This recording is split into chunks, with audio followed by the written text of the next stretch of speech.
I was 37, standing at the edge of a life I'd spent years carefully building, and yet I felt like a stranger in my own story. When I walked away from a 15-year marriage that looked perfect from the outside, it was as if I was stepping out of a photograph, one that everyone admired, but no one truly understood. There was no dramatic betrayal, no explosive fight, just a slow, quiet realization that the life I'd built was no longer one I could live in. The silence between us grew louder with each passing year. Our divorce was a quiet, polite negotiation, spreadsheets, shared calendars, and dividing memories with the same efficiency we once used to plan vacations. We approached the end of our marriage like a business transaction, careful not to break what was already fragile. The lack of drama was its own heartbreak, confirming what had been missing: passion, fire, connection. We were partners in routine, not in love. This is an ordinary story for anyone who's ever felt a quiet ache for something more, even when life looks good enough. Sometimes the deepest pain is the one that's hardest to name. It's easy to leave when there's a villain. It's harder when the only reason is your own persistent unhappiness. The guilt of wanting more can be overwhelming. I left because I wanted to feel alive again, because my daughter deserved to see her mother truly happy. I wanted her to know that it's okay to choose yourself, even when it's hard. Good enough was a slow death for the soul. I realized that settling was a kind of quiet surrender, and I wasn't ready to give up on myself. It took years to find the courage to admit this to myself, and even longer to act. Every night, I wrestled with doubt and fear, wondering if I was making a terrible mistake. This is the story of how I found that courage, buried under years of routine and fear of letting everyone down. I learned that sometimes, the hardest truth is the one you keep from yourself. Sometimes, the bravest thing you can do is walk away from a life that looks perfect, and trust that something better is waiting on the other side of goodbye. My ex-husband is a good man, kind, responsible, a wonderful father. He always put our family first, showing up for every school play, every scraped knee, every late-night worry. He was the sort of partner anyone would be grateful to have.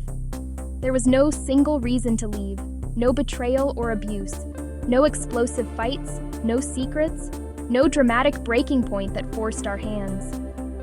We were a team, managing life with enviable efficiency, but we were better business partners than lovers. Our days were filled with shared tasks, not shared dreams. Intimacy eroded slowly until we were strangers sharing a house. The warmth faded, replaced by a quiet distance that grew with each passing year. Our conversations became logistical updates, not dreams or fears. We talked about schedules, chores, and bills, but rarely about what truly mattered to us. The absence of a clear antagonist made leaving feel selfish. I questioned myself constantly, wondering if I was asking for too much. Society gives you a script for leaving a bad marriage, but not a good one. There's no guidebook for walking away from something that looks fine on the outside. I wrestled with guilt, telling myself I was ungrateful. I wondered if I was the problem, if I was expecting too much from love. But a marriage doesn't need a monster to die. It can starve from missed connections and silence. Sometimes love fades, not with a bang, but with a quiet, persistent emptiness. There were no villains or heroes, just two people who drifted apart.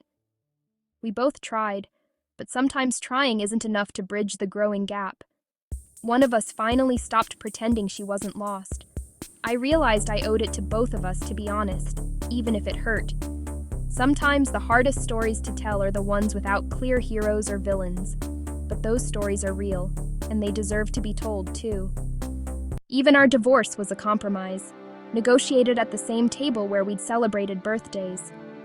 We settled on practical solutions, still a team as we dismantled our life. For 6 months, we lived as friendly ghosts, coordinating for our daughter but retreating to separate rooms. The politeness was excruciating, a constant reminder of the emotional chasm. Friends and family were baffled. On the surface, nothing had changed. Each question about our decision cut deeper, fueling my doubts.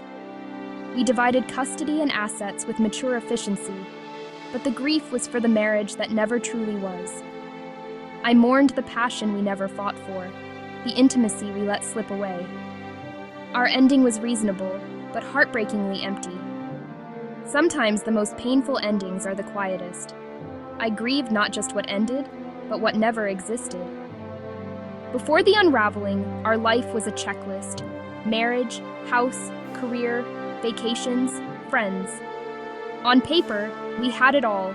I played my part perfectly: organized wife, devoted mother, social coordinator. I smiled in photos, projected contentment, and told myself I was lucky. But our life lacked depth. It was a beautiful painting with no texture. Conversations stayed on the surface. Work, schedules, news. We rarely shared vulnerabilities or fears. We built a fortress of stability, but inside, we were emotionally isolated. For a long time, the momentum of building a life distracted me from the hollowness. It was easy to mistake routine for connection. I didn't know then that real love requires being truly seen in all your messy glory. Stability isn't the same as intimacy.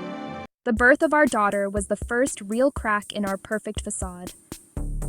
Motherhood changed me profoundly, making the lack of connection in my marriage glaringly obvious. The love I felt for my child made all other loves seem pale. I felt untethered, anxious, and looked to my husband for support, but he couldn't reach the new me. He was a great father, but couldn't connect with who I'd become. Attempts to explain my loneliness ended in frustrated silence. I felt unseen and profoundly lonely, losing my sense of self outside wife and mother. The anxiety was a signal. Performing contentment was taking a toll. Motherhood cracked me open, and I realized I couldn't just glue the pieces back together. Sometimes becoming a parent reveals what's missing everywhere else. We tried to fix it. Therapy, date nights, self-help books. We clung to hope, believing that if we just worked hard enough, we could bring back what we thought we had lost. We sat on a therapist's couch, searching for answers in the quiet between us, hoping a professional could help us bridge the growing gap. We tried to explain the silent space between us. We followed advice, scheduled time together, but conversations felt forced, like we were reading lines from a script we didn't believe in. I threw myself into self-improvement, filling journals with reflections and reading every book I could find, desperate to change something within me. I hoped that fixing myself would somehow fix us, that if I became better, our relationship would heal too. My husband tried too, planning dates, arranging little surprises, and searching for ways to bring us closer. He helped more around the house, listened carefully, and tried to show he cared in the ways he knew how. But he couldn't meet me in the deep, vulnerable place I craved. No matter how hard we tried, something essential was always missing. The intimacy I needed was foreign to him and to our relationship. We were strangers in the space that should have felt most familiar. Each failed attempt left us more exhausted and hopeless, as if every effort only deepened the cracks. It was like watering a plant already dead at the root. The realization came slowly, painfully, over time. You can't fix what was never built to give you what you need. Some things can't be mended, no matter how much glue you use. We hadn't lost our connection. We'd simply never built the kind that could weather real storms. We'd never forged the kind that survives real life, the kind that endures hardship and change. Sometimes effort isn't enough if the foundation is wrong. No amount of work can save something built on cracks. Eventually, pretending became harder than leaving. The exhaustion was bone deep, smiling when I wanted to cry, performing a role that no longer fit. The silence after our daughter's bedtime was suffocating. We slept in the same bed, but an invisible wall divided us. Physical and emotional distance became a chasm. One night, I looked at my husband and felt nothing, just emptiness. I saw our future years of polite distance, co-managing life, but never truly connecting. The thought terrified me. Staying was no longer the safe choice. It was a guarantee of a half-lived life. The fear of leaving was immense, but the fear of staying was greater. I knew I had to leave, not to run from him, but to run toward myself. Ultimately, I left for my daughter. I wanted her to see her mother choose happiness, not just stability.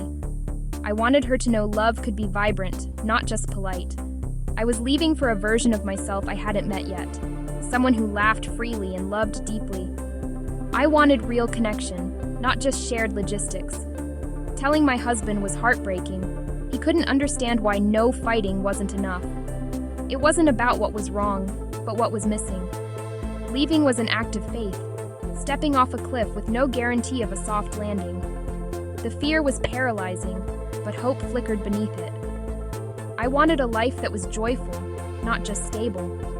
By choosing authenticity, I gave both myself and my daughter a chance at real love. The aftermath was quiet. My ex and I became better co-parents than we were partners. The politeness that suffocated our marriage became a blessing in our divorce. Starting over at 37 was humbling. Small apartment, new routines, loneliness.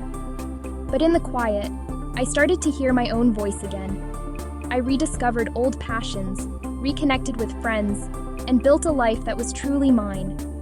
It was smaller and messier, but authentic. If you see yourself in my story, know you're not alone. You don't need catastrophe to justify your unhappiness. A quiet ache is reason enough. Trust the voice inside you whispering for more. The journey back to yourself is the most important one you'll ever take. You deserve a life that feels as good on the inside as it looks on the outside.